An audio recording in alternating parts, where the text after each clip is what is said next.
Today, we're unpacking a powerful, highly engineered psychological loop. You know the one. It's the exact loop that keeps you glued to negative news at 2 a.m. when you definitely, absolutely should be sleeping. It's a phenomenon that has quietly hijacked modern life, and we are going to break down exactly how it works. Look, we've all been there, right? You told yourself just 5 more minutes an hour ago, but it's 1 a.m. and your thumb is still moving. You're endlessly swiping through bad news, online arguments, distant disasters. You aren't even enjoying it anymore, but somehow you are entirely unable to stop. So why do we keep scrolling when it literally makes us feel worse? If you've ever asked yourself that exact question, I want you to understand something right out of the gate.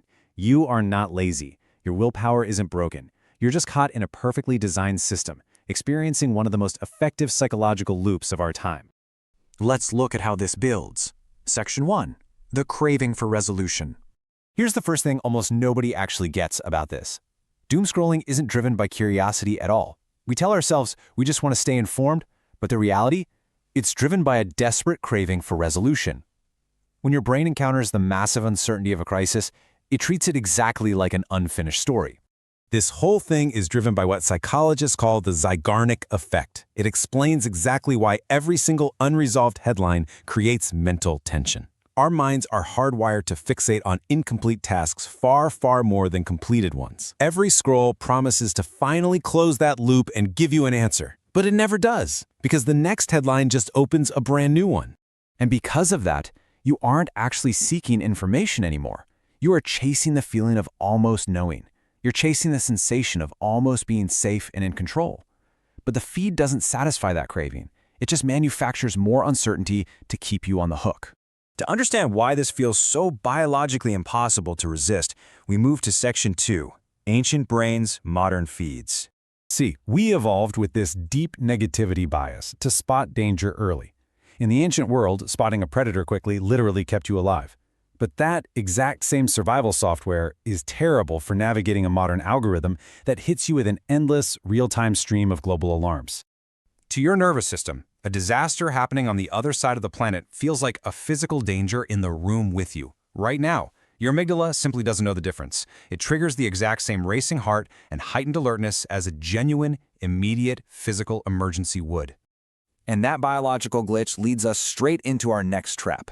Section 3. The illusion of control.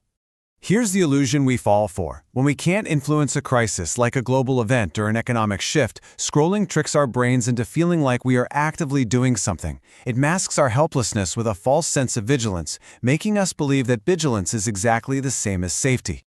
So, the crucial takeaway here is recognizing the absolute difference between being informed and being consumed. Being informed has a clear endpoint. You gather the facts, and then you step away to act or rest. Being consumed, on the other hand, is like being caught in a tornado. There's no exit, just the false promise that the next headline will finally bring relief. Over time, this exhausting cycle creates a much darker emotional state. Section 4. Emotional numbing and fatigue. After prolonged exposure to deeply distressing stuff, your mind eventually has to protect itself. And it does this through something called compassion fatigue. It's a literal defense mechanism that creates a flat, almost hypnotic state where you stop feeling overwhelmed and you start feeling, well, almost nothing at all.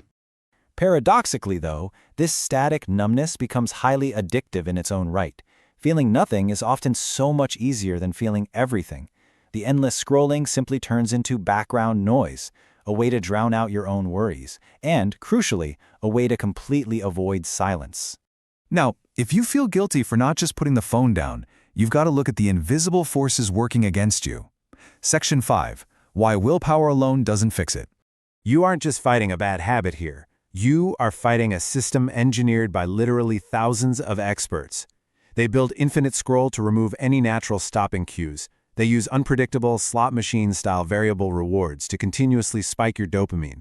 And they deploy incredibly smart algorithms that map out exactly what keeps you uniquely glued to the screen. You're fighting a multi-billion-dollar design problem, layered directly on top of a biology problem.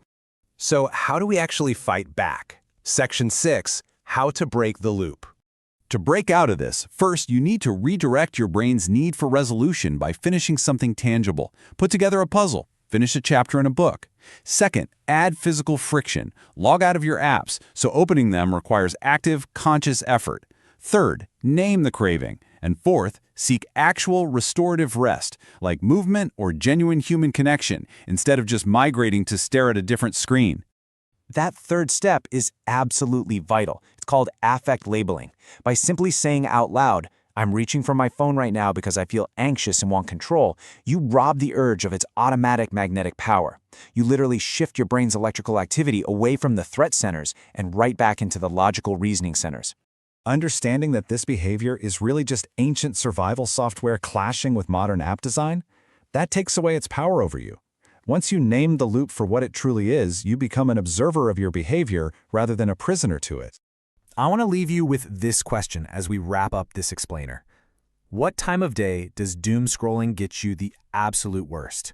Because identifying your most vulnerable moment is your very first step to closing the tab, breaking the loop, and finally, reclaiming your peace of mind.